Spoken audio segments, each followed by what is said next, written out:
Stacey Abrams, welcome to the Shade Room. The election is happening right now. Thank you for stepping in so we can talk about it. We have an election season, and we should think of November 3rd as last call.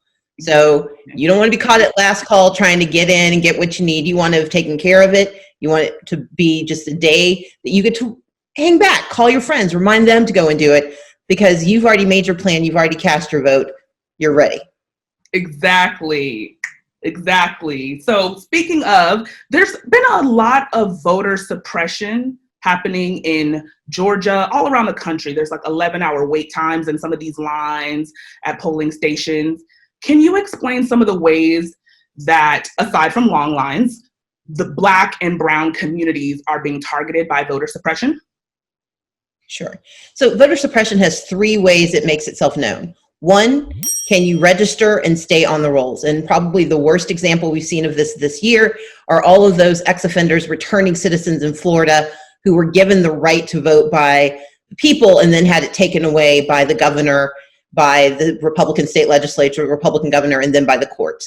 So that's a form of voter suppression. The second is, can you cast your ballot? The fights that we've been having across the country about absentee ballot access, that's exactly what it's about. Being able to cast your ballot safely.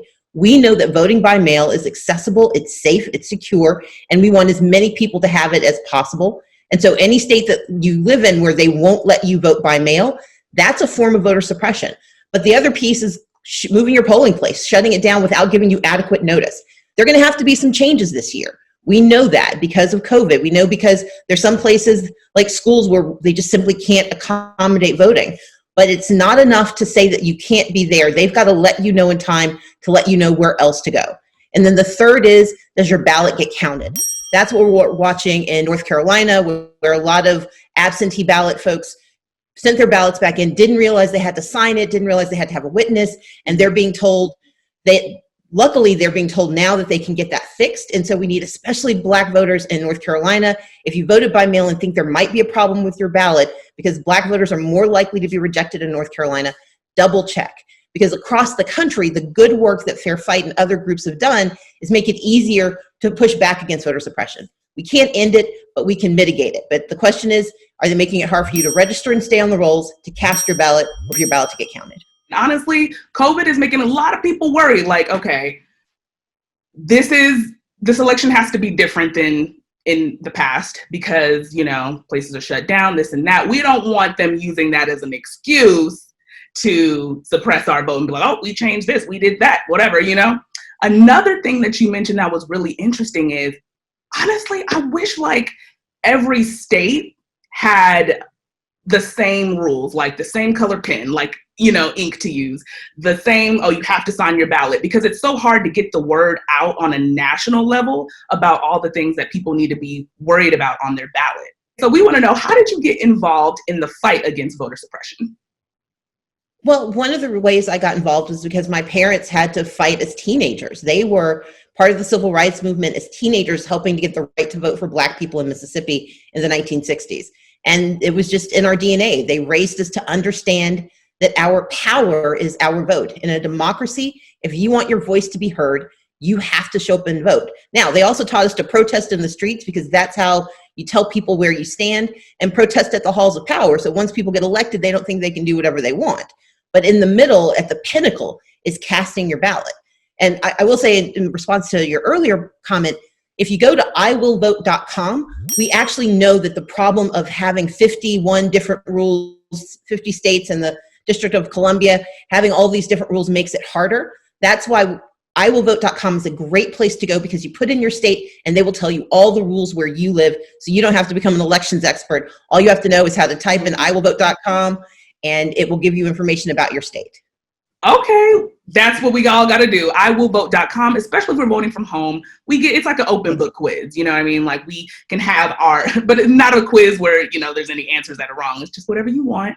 But yeah, we can pull out our laptop and do this research while we're voting. So that's really cool. We're only a few days out from the last day of election season. So what should voters be doing to ensure that they're prepared to cast their ballots, however they want to vote, either in person or by mail or drop off? Number one, don't panic. That's the most important thing I can tell you. You're going to hear crazy things. We know in Florida and Alaska, people have been getting weird emails. We know there are folks showing up to try to intimidate voters at the polls. You have the right to vote, and you've got a lot of folks who've got your back. But most importantly, do not panic. Don't let the chaos, the distraction, the lies deter you from your goal, which is to cast your ballot and to make the change that we see as necessary. So number one, don't panic. Number two, don't delay. Making a plan to vote early is like making the plan to go Christmas shopping before Christmas Eve. If you wait until Election Day, you're going to face a Christmas Eve situation. I'm old enough to remember the Cabbage Patch Kids. Like, you don't want to be that person. You want to be the person who went shopping early, like October. You want to get it done. You've got your list. You're ready. You know everything. And you want to have a backup plan. We know that, unfortunately, we're in an age where anything can happen. And so we want to make certain we aren't worried about what's going to happen in the world because we've already made our plan. We've already cast our ballots. And then number three, make sure your friends and family have a plan to vote as well, because elections are won by the people who show up and the ones who bring their friends and their families and those who share their values. If people who share our values remain silent, then one voice isn't going to make a change. But the more of us who speak up, who vote our values and vote all the way down the ballot, because the closer you are to the bottom, the closer you are to home. The people at the bottom of the ballot are the ones who actually really affect your life. Vote for the president, absolutely, but make sure you go all the way down the ballot.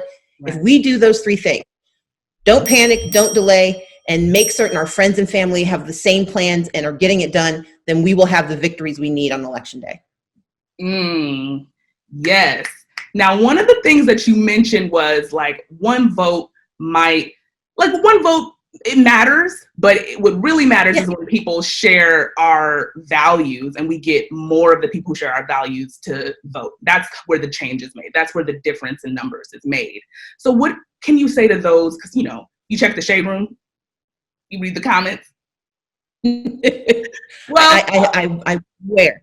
I'm aware. You're aware. Okay. I was wondering if you were a roommate, but some of the roommates in the comments have said like, okay, our vote really doesn't count. Like, it truly doesn't matter.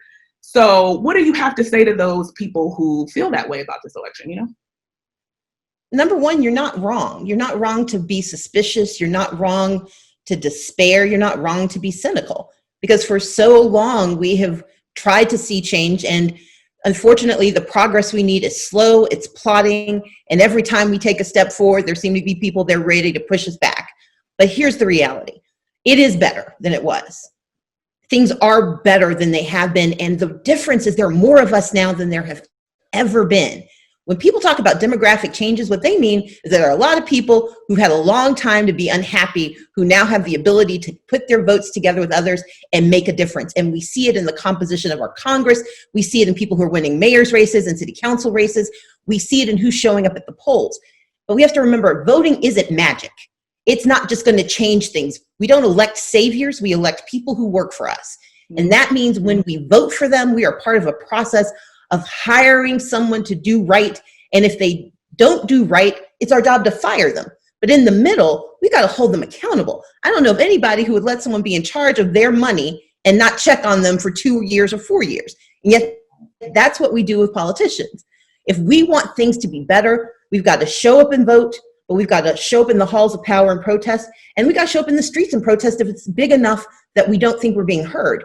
But voting isn't magic, but it is the best solution we have because we know that silence damns us all. And so we've got to speak up. Okay. And that's right. We're going to protest, but we're also got to make sure that we use the system wherever we can to make the systemic change, right? We got to vote. So I think about a super majority, I'll just say, I won't give a percent, but a super majority of roommates are millennials and Gen Z, right? And yes, Gen Z, you guys can vote. And people be thinking like, oh, Gen Z, they're still teenagers, they're still under 18. They're in their early 20s. Why is it so important for young Black voters in particular to vote in this election? So I'm Gen X, which is why, while I am appreciative of and aware of the shade room, I'm not quite the demographic that is as connected. But here's what I know. I know how to count. And I know that when you add up Gen Y and Gen Z, they outnumber us.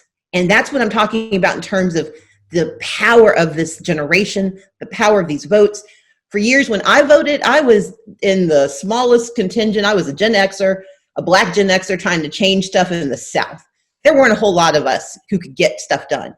But the more of us who moved back to the South, the more young people who've been born in this country, especially young people of color, particularly Black young people, that's a power that we have never seen in this country in the modern era. And that's so important. It's why we created Civics for the Culture, because we know that Black young people can change this election, because there are so many more than there have ever been.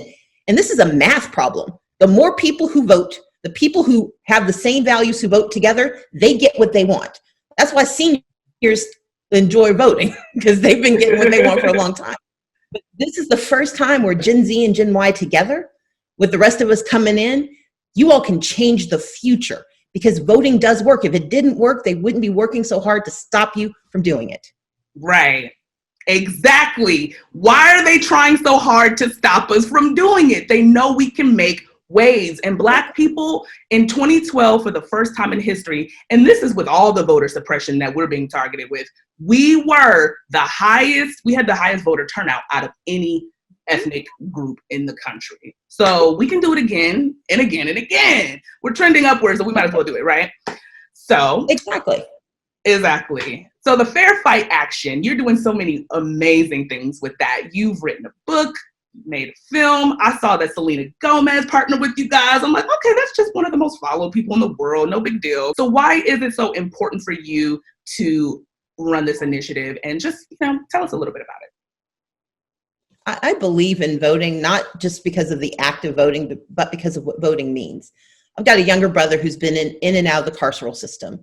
He has grappled with drug addiction, mental health challenges, and he doesn't get the support he needs because the people in power haven't always believed that he deserves those supports. I grew up poor in Mississippi. I believe that poverty is immoral. I interned for the EPA. I know that environmental justice and climate action means more to Black communities than almost anyone, because we're the ones who get asthma, we're the ones who get cancer, and we're the ones who don't get access to healthcare, because we not only are kept out of environmental change, we're kept out of the public health system. And COVID is proving more than anything how undervalued we are. And then there's always the conversation about criminal justice reform and police brutality. I vote because I know it matters. But I know I'm not alone. And what Fair Fight is here for is to fight to make certain every voice gets the power of its citizenship. And Civics for the Culture is about making sure that the most powerful people in our community, young people who are going to outlast us all, that they get to shape what tomorrow looks like. And particularly young people of color, Black voters, not only do they matter, they can create change. And if you don't believe it's true, watch the insanity that comes out of Trump's mouth. If he didn't believe that there was a challenge to his power, he would not be acting a fool. And that is not something I would normally say in that quite that way. But in recent days, we have seen him refuse to denounce white supremacy, refuse to acknowledge how COVID is killing our people. Black people are 4.7 times more likely to be hospitalized and twice as likely to die from COVID. I need a leader who actually believes my life is on the line when he makes his decisions. And so I believe in fair fight because I believe that voting does create change. It got me within 54,723 votes of being the governor of Georgia, the first Black woman in American history. And if it can get me there, it can get us as far as we need to go. Woo! Thank you, Stacey. And yes, you paved the way for hopefully yourself again, if you want to run again, but also other people who will come behind you. Because Georgia, that's a tough state for a Black woman to come that close. Yeah. So we love Fair Fight, and we're gonna keep rocking with Fair Fight. We want to know.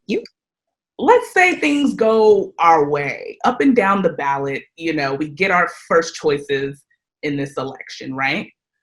But we don't want people to forget that voter suppression is a real thing until 2 years in the midterm elections, and then 4 years, for the next presidential election. So what can we all do to make sure that we're staying engaged around this topic? Stay engaged with Fair Fight Action. We are not just here for presidential elections. You got to remember, this was created In 2018, in the wake of my campaign, I did my non-concession speech and I launched Fair Fight. We are here because this is about building power. And you can only build power if you keep at it. So please sign up with Fair Fight Action. Go to fairfight2020.org. Sign up to be a part of our list. Sign up to be a volunteer. Sign up to learn more. Civics for the Culture is about exactly that. It's about building the muscle memory. When you're not used to having a lot of power, it takes a little bit of time to learn how to use it effectively. But this election is just the beginning. We not only have midterms coming up in 2022, but we've got mayor's races next year. If you care about police brutality, you care about who picks the police chief. So we've got to focus on those mayor's races. We've got DA races and judicial races that are coming up. And so every single election is a chance for us to say, this is the America we want. This is the community we want. This is the life we want. That's what Fair Fight is here for. That's why I wrote a book about it, Our Time Is Now. It's why I did a movie about it called All In, The Fight for Democracy on Amazon. I'm all in for the fight for democracy because I believe in a fair fight, and I know our time is now.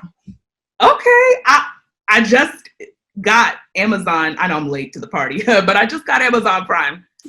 So I'm gonna be watching it. Okay. So the film is called what again? It's called All In, The Fight for Democracy. So you can read about voter suppression and what we need to do in my book, Our Time Is Now. If you prefer your visuals, you can go to All In, The Fight for Democracy on Amazon Prime. I meet you wherever you are because for me, if we can harness the power of the vote and protect our right to access it, the 21st century that we can create is going to be unlike anything we've ever seen. And that's what I'm most excited about. Awesome. Okay. So I'll definitely I'm more of a video type person. So I'm going to watch that film. And I just really want to make sure the roommates understand we are a powerful community. Okay. We're one of the most talked about news audiences in the world. We're also one of the funniest in the comments, you name it. So we want to use that power. Let's see how we can mobilize the roommates to do something about voter suppression. What can the roommates do to make sure we get involved moving forward? We need you to go to run up so that they get done up. We need you to go to fairfight2020.org and sign up. Once you sign up, we're kind of like Hotel California. This is a throwback reference, but you can check out anytime you like. You can never leave. So once we get you in our universe, you're going to have the information you need. We're going to call on you for actions, but we're also going to make sure you always know what you need to know to help you vote, but also to help your community vote. Because again, this is about our collective power. The reason people protested in the streets in April and May and stayed in those streets despite the threats is because they know we deserve better. But the way we get it in a democracy is by casting our votes and by making sure those around us understand the power of their votes. In the Shade Room, you guys have power. So I'm here to call on you, invite you in, and I hope that we can work together to make certain we make this power real. You heard it there, roomies. Make sure we're going to step in somewhere. We're going to step into Fair Fight. Okay, that's what we're going to do. We're going to go to the website. We're going to step in. Thank you so much. And remember, roomies, also, no more CPT. Elections coming. We got to do this as early as we can and bring family, bring your friends, bring your community who you share ideals with, and let's make that change. Thank you so much, Stacey Abrams. Thank you, Judy. Thank you.